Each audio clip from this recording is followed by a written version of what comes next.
Hello, and welcome to History 355, History of Argentina. Today we're going to be talking about the pre-conquest civilizations in Argentina and the conquest of Argentina by the Spaniards.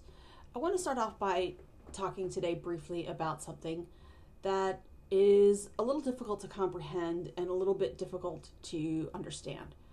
The first thing I want to say is that the proper use for the indigenous population of Argentina is indigenous. We don't use the term Native American because that usually refers to people in the United States and not to people who were living in southern South America. So we want to stick with the word indigenous. Occasionally in the documents we might see the word indio, and we want to be clear that that is the word that's being used in the historical record, not a term that we would use today. So I want you to be careful and use the term indigenous, and if possible, to use the term of the tribe that we're talking about specifically. That would be the best kind of modifier to use for the indigenous people of what is today Argentina. I want to start off by saying as well that when we talk about the indigenous people of Argentina, a lot of the time people in Argentina will tell you that they are no longer there, that they are no longer existent, and that's simply a fallacy. It is not true. There are indigenous people in Argentina, the same way that there are people of African descent in Argentina. One of the things about Argentina is that the people of Argentina like to consider themselves a white country. And so they have for decades, really for centuries, ignored the indigenous people of Argentina. And that's beginning to change somewhat here. We see a festival celebrating the indigenous people of Argentina, and it shows that they are still there, they are still alive. Their traditions and their culture are still very much a part of Argentine way of life and Argentine society. And so there is an awareness that's beginning to happen, I would say, in the past 30 years. About the indigenous people who live in Argentina. However, a lot of times you will hear people say in Argentina that there is no indigenous population, and that's simply not true. So today we're going to be discussing the importance of the indigenous population and some of the tribes that lived in what is today Argentina. So I'm going to start off discussing the Daiguita people who are in San Juan, Argentina, the northwest corner of Argentina, what is today Argentina. And what I want you to know about these particular peoples is that they are most strongly connected with the Inca civilization that is just to their north in Peru and in Bolivia. And so these individuals are peoples who are very much tied culturally and ethnically to the Inca population. And as a result of that, they are very much sharing in their culture and civilization. Now, just to give you an idea of how that particularly works and that these people were Inca, is that, of course, the Daiguita people used quinoa, which is a type of grain used in Latin America. You may be familiar with it because it's become rather popular in the Whole Foods movement as a particularly healthy grain. There's also they also grew corn and potatoes, which are also from South America. The Daiguita people lived at higher elevations, and they were very much able to work with copper and even had gold and silver objects within their collection. And this is because they were tied so closely with the Inca population that lived just directly to the north of them. And so what's important here is that we're actually looking at a group of people here in what is today Argentina who are culturally and ethnically more tied to the Inca peoples who live today in Bolivia and in Peru. Another large and important group in Argentina were the Comechingon. Now, this is a name that was put by Europeans, and so it literally means the eaters of mushrooms. But beyond that, this group of people lived in today what is central Argentina, the province of Cordoba. And they left a lot of their culture and civilization with us today because they did a lot of cave paintings, and some of the most famous cave paintings of these peoples are from Cerro Colorado, which is in today Cordoba. It is a very interesting sort of place where they documented, as you can see here from this painting, they documented llamas, and they counted how many live animals that they had on walls in a very interesting sort of way. We also know that these people documented their first encounters with Europeans on the walls because they tended to paint horses as well. And so we know that these people were documenting their lives quite richly in cave paintings. And it's sort of interesting that we still have this memory. And what I really want to point out here is that these people are also not dead. Their descendants are still with us in many parts of Argentina, including Cordoba as well. Now, one of the more interesting groups that I think are in Argentina today are the Guarani. Now, the Guarani are found in northeastern Argentina, but they are also found extensively in Paraguay, parts of Uruguay, and in Bolivia. Now, the Guarani are interesting because their language is still very much with us. This is one of the groups of indigenous peoples whose language is still very much in use. It is an official language in the country just north of Argentina, Paraguay, where Guarani is still a spoken language. And it's also important to note that Guarani is used in many places in Argentina as well, so that these groups of people have not been eliminated in any way, shape, or form, and certainly they are with us with their language. The other way that the Guarani are also very, very important in Argentine history is because it is through the Guarani that the Argentines got their custom of drinking mate. Now, mate is this beverage that I have a picture of here. It is a type of green tea, and it is grown in the areas, of course, where the Guarani lived. And so mate, which is the Argentine beverage of choice, like we would drink coffee, they drink mate, is a direct result of European contact with the Guarani people. And of course, Argentines today are very proud, and it's very much part of their national identity to drink mate, which is clearly an indigenous drink. Now you can see that the tea leaves are placed at a little gourd, and it's sucked through a straw with the tea leaves at the bottom. There's a little filter at the bottom of the straw, which filters out the green tea. And so this culture, this civilization is still very much alive in Argentina. We also have the Geriguindi, which are an interesting people because this was the first group of peoples who had contact with Europeans in what is today Argentina. They lived in the vicinity of what is today Buenos Aires. And what's interesting about this group of people is that mostly they were hunter-gatherer peoples who lived off of the rhea, which is the bird that you see pictured here. It's a type of South American ostrich. And they hunted these birds, of course, with something called bolas. And these bolas are, you throw them at the feet of the running animal, and it would trip and fall, and then you could grab the animal. Now, this is the technique that the Argentine cowboys, gauchos, would use when they would herd cattle, even to this day. So very much, these people are still very much alive, and their tools of hunting and are still with Argentines today, and still part of Argentine national identity. So these birds and the way they hunted them and their culture has not really gone away, even though most Argentines have chosen or decided to forget the indigenous past. The reality is that Argentina has a strong indigenous culture. Now, I should add that these are not the only groups that lived in what is today Argentina. There were many, many more. But this is just to give you an overview of the different indigenous groups that lived in Argentina. And it should be noted that they are dramatically different within culture and language and civilization, and that not all of them lived the same, ate the same, and had the same sort of identity. But rather, it's sort of a richness of indigenous cultures that has allowed Argentina to become the country that it is today. So starting off with a little bit of back history here as to the European conquest of South America.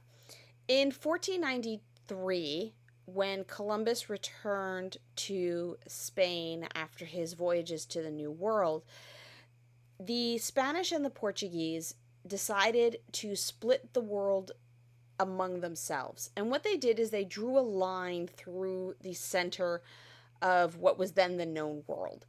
And what they did was they divided the world into two sections. One part that was to be ruled by Spain, and the other part that was to be ruled by Portugal. Now, what ended up happening was the idea was to place the line through the middle of the Atlantic Ocean. The reality was that when they drew the line, it ended up capturing what is today a large portion of what is today Brazil. And so that ended up in Portuguese hands. And that's how Brazil became Portuguese speaking. Now, the idea here is that, as you can see, Argentina lied on the side of the line that would become Spanish territory. And so that is how the Portuguese and the Spanish divided the world among themselves. And when they did that, what ends up happening is that the Spanish decide to go exploring their territory, what is quote unquote their territory, right? And what they do is they send people to investigate their lands. And the person that the Spanish send is a man by the name of Pedro de Mendoza. Now, Pedro de Mendoza is going to arrive in what is today Argentina in 1535. And he lands in what we today call the Rio de la Plata, or the River Plate. And when he arrives in this area, he finds a new city, right? And the new city that he finds is called Puerto Nuestra Señora Santa María del Buen Aire, which will later become Buenos Aires, the city of Buenos Aires. Now, what's interesting here is that Mendoza didn't really have a whole lot of luck when he founded his city. It's 1535. Conditions are rather rough. He actually lands at the end of the summer in the southern hemisphere, and what that meant was that he couldn't plant any new crops because winter was coming. And as a result of that, he is sort of forced to rely off of the local population. But of course, the local population, feeling the demand of these newcomers, begin to rebel. And when they rebel, it becomes very difficult for Pedro de Mendoza to hold on to Buenos Aires. And as a result of that, in June 1536, bands of Indians sort of laid siege to what was Buenos Aires. And the population was of Pedro de Mendoza's colony is reduced to about a third. And as a result of that, he decides that he needs to move on because they're not going to survive in Buenos Aires. And so where do they head? Well, these group of survivors in 1537 head towards what is today Asunción, Paraguay. And what they are looking for is, of course, survival, right? And they are sort of trying to regroup and trying to figure out how to survive in the southern hemisphere. Now, what they end up encountering in what is today Buenos Aires and what is today Asunción is a group of Indians, the Guarani, who we've already discussed, who now, it's not that they were particularly welcoming to the Spanish, but what they were was a little bit more tolerant. And as a result of that, they're able to sort of settle in. Now, this doesn't mean that it was peaceful by any stretch of the imagination. As a matter of fact, the Spanish who arrived had to fight the indigenous population of Paraguay as well. However, they are able to sort of make a truce of some sort with the indigenous population in Paraguay, and things are a little bit better for the Spanish settlers in Asunción than they had been in Buenos Aires, where they were starving. And so as a result of that, they are able to sort of survive. And what's interesting here is that the settlement in Asunción is going to go better as well, because the Spanish realize that there's more food in the area, because the climate allows for the cultivation of 2 corn crops a year. and it's warmer in this area. So because we're headed north towards the equator, so it gets a little warmer than it is in Buenos Aires, which actually gets quite cold. And so this is sort of how this settlement takes place. And this is sort of how the Spanish get a foothold in what is today the Rio of the Plata area. It is from Asunción that the Spanish are able to get a foothold in this region. So, when the Spanish begin to feel a little bit more comfortable, they send out an expedition out of Asunción. And that's under the leadership of Juan de Garay, and he leaves in 1537 on an expedition out of Asunción to find the second founding of the city of Buenos Aires, and that happens in 1580. Now, what ends up happening here is Juan de Garay actually takes with him a fairly large mestizo population. Mestizo means a mix between European and Indian population. So the population that comes with him to find the second settlement of Asunción is not just European and European descent. Rather, they are the children of those individuals who had escaped to Asunción, who had married Guarani women, and now these individuals are coming back to refound the city of Buenos Aires. And so what you're seeing here is that Buenos Aires was not exactly founded by pure Europeans, but rather by this mestizo population. And so the history of Buenos Aires is a little bit different than just about everywhere else. And this time around, because they had support, right? They had good logistical support coming out of Asunción, meaning that Asunción was able to provide them with cattle and horses and cereal. And that was able to keep this population going in an area that was relatively hostile. And so as a result of that, Buenos Aires is able to flourish when it is founded a second time. And so it is through the mix of Europeans and Indians and this new population, this mestizo population, that was able to make Buenos Aires work for a second time.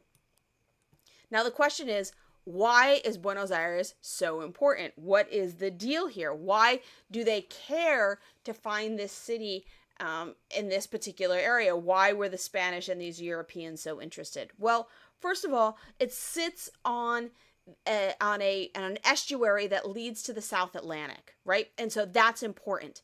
And what that means is that it can take advantage of a whole lot of different things. First of all, the Spanish had already let cattle run loose all over the Argentine pampas, which they were hoping to export to Europe, cattle hides in particular. And they were hoping to take advantage out of the great wealth of silver that's being exploited in what is today Bolivia. And so this area is sort of going to become important for two reasons. One, because of cattle, and two, because it's going to become a region that is going to be famous for smuggling. Okay, and the thing that Buenos Aires is going to be famous for is the smuggling of silver. So the question is, what does colonial Buenos Aires look like? What is this city going to have that's going to make it different than just about every other city in Latin America? Different from Lima, different from Mexico City, for example. Well, first of all, the one thing that this city had that made it radically different than anywhere else is that it was a system that was not a city that was founded in a region that didn't have a high density of Indians, right? And so what we see here is that the majority of the population in Buenos Aires is actually going to be mestizo, those original settlers who came from Asunción. We're also going to see the large importation of African slaves into Buenos Aires. And there's going to be this very big slave population in Buenos Aires. And what's going to be interesting is that the type of work that's going to be done in Buenos Aires is going to be basically related to the industry of cattle ranching. And so we'll see that Buenos Aires will become a place where animals are slaughtered and then that they are taken, their hides are taken abroad. The the meat is turned into jerky, where it is used to feed slave populations in Brazil and slave populations in the Caribbean.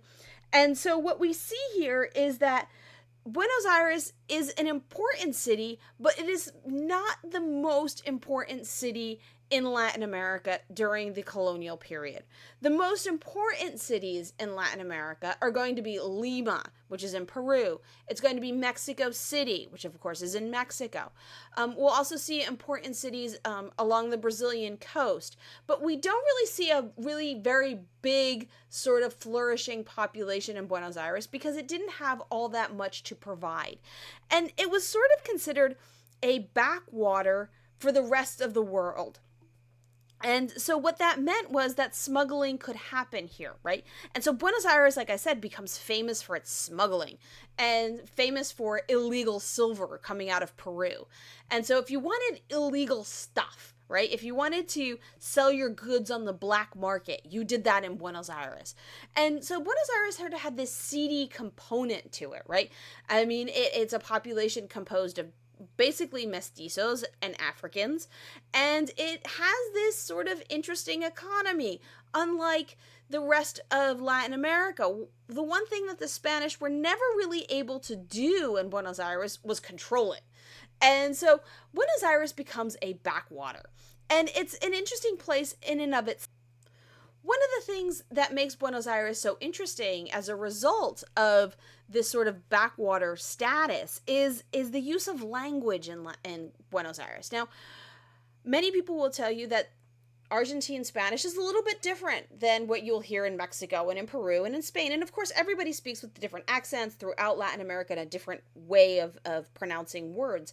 But the one thing that Argentina has that makes it different than just about everywhere else in Latin America is the use of a particular verb tense. And that verb tense is vos. Now, you've probably heard in Spanish that first person singular is tú, right? Tú eres. And you may have learned that in Spanish class. Tú eres, right?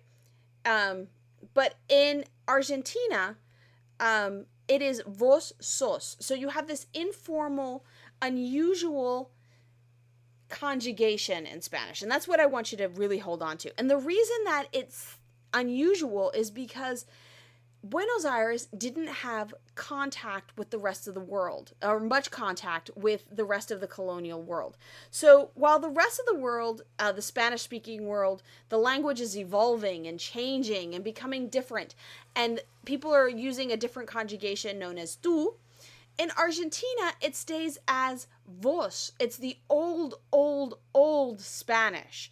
And so what you see in Argentina is a little bit of a preservation of language. Old Spanish becomes preserved in colonial Buenos Aires. And that's because it was this sort of city that was a backwater. It was a relatively small city, known for its smuggling. It had a very mixed population. It didn't have a lot of people of pure European descent living there. And so what ends up happening is that you have this sort of interesting place. And that's what makes colonial Buenos Aires so interesting. So with that in mind, I hope that we've learned a little bit about Latin America and a little bit about what makes Buenos Aires a little bit of a different city than, let's say, Lima or Mexico or Caracas, and that this is going to be the way that Argentina gets its start. Thank you for joining me. Have a great day.